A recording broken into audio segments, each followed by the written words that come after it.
السلام علیکم دوستو، آج ہم آپ کو بتائیں گے اولیاء اللہ کی خودداری۔ روایت ہے کہ کسی بزرگ نے حضرت ابو الحسن نوری رحمۃ اللہ علیہ کو دیکھا کہ اپنا ہاتھ پھیلاتے اور بعض موقع پر لوگوں سے سوال کر لیتے۔ وہ بزرگ کہتے ہیں کہ مجھ کو ان کی یہ بات ناپسند ہوئی کہ ایسے شخص کو سوال کیا مناسب ہے۔ پھر میں حضرت جنید بغدادی کے پاس آیا اور ان کی خدمت میں ان کا ماجرا بیان کیا۔ انہوں نے فرمایا کہ نوری رحمۃ اللہ علیہ کے اس فعل کو برا نہ جاننا چاہیے کہ وہ لوگوں سے اس لیے لیتے ہیں کہ دے، یعنی ان سے سوال اسی لیے کیا کہ آخرت میں ان کو ثواب ملے، ان کا کچھ ضرر نہ ہو۔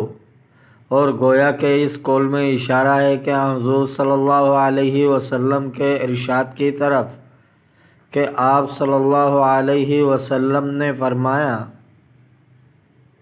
ید المعطی ہی العلیٰ، یعنی دینے والے کا ہاتھ اونچا ہے۔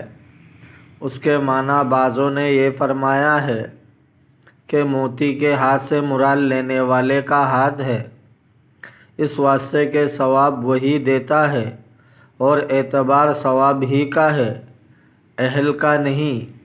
حضرت جنید رحمۃ اللہ علیہ نے فرمایا کہ ترازو لے آؤ۔ جب ترازو آئے تو 100 درہم تولے اور ایک مٹھی بھر اس 100 میں ملا دیے اور کہا کہ نوری رحمۃ اللہ علیہ کے پاس لے جاؤ اور ان کو دے دو۔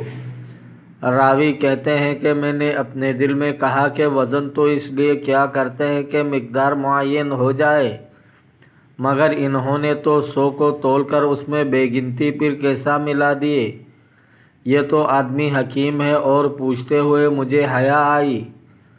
آخر تیلی کو میں حضرت ابو الحسن نوری رحمۃ اللہ علیہ کے پاس لایا۔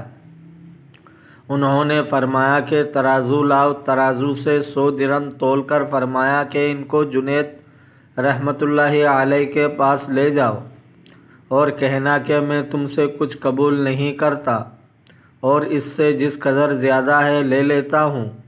ان کی اس بات سے مجھے اور زیادہ تعجب ہوا اور میں نے ان سے پوچھا۔ انہوں نے فرمایا کہ جنید رحمۃ اللہ علیہ حکمتی آدمی ہے، وہ چاہتا ہے کہ رسی کے دونوں سرے سے آپ ہی پکڑے۔ اس نے 100 جو تولے تھے تو خود اپنے سمجھ کر ثواب آخرت کے لیے لینے کے لیے تولے تھے اور ان پر مٹھی بھر بے تولے جو ڈالے تھے وہ اللہ کی نیت سے ڈالے۔ تو میں نے جو خدا کے واسطے تھے ان کو لے لیا اور جو خود ان کے تھے ان کو واپس کر دیا۔ راوی ان روپیوں کو حضرت جنید رحمۃ اللہ علیہ کی خدمت میں لائے۔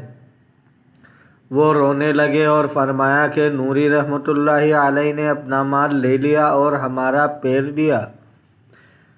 خیر خدا تعالی مالک ہے۔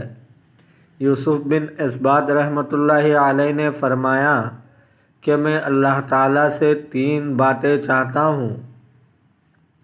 اول یہ کہ میں جب مروں تو میرے پاس 1 درہم بھی نہ ہو۔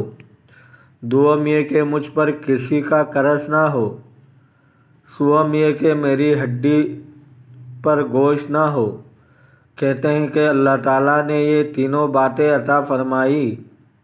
روایت ہے کہ کسی بادشاہ نے فقہا کے پاس کچھ انعام بھیجا، انہوں نے اسے قبول کر لیا، اور حضرت فضیل بن عیاض کے پاس جو 10,000 درہم بھیجے تھے انہوں نے قبول نہ کیے۔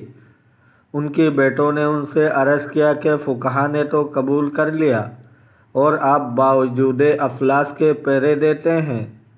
حضرت فضیل رحمۃ اللہ علیہ رو پڑے اور فرمایا کہ تم کو معلوم ہے میری مثال اور تمہاری مثال ایسی ہے جیسے کچھ لوگوں کے پاس ایک بیل تھا، اس سے کھیتی کرتے تھے، جب وہ بوڑھا ہو گیا تو اس کو ذبح کر ڈالا قبل اس کے کہ اس کے چمڑے سے منتفع ہو۔ ایسے ہی یہ بھی مجھے ذبح کرنا چاہتے ہیں کہ میں بوڑھا ہو گیا ہوں، بیٹو تم کو بھوک سے مر رہنا اس بات سے بہتر ہے کہ اپنے پدر پیر کو ذبح کرو۔ دوستو اگر آپ کو ویڈیو اچھی لگی ہے تو لائک کرے، شیئر کرے، چینل کو سبسکرائب کرے۔ اپنا بہت سارا خیال رکھیے گا۔ ملتے ہیں اگلے ویڈیو میں۔ اللہ حافظ۔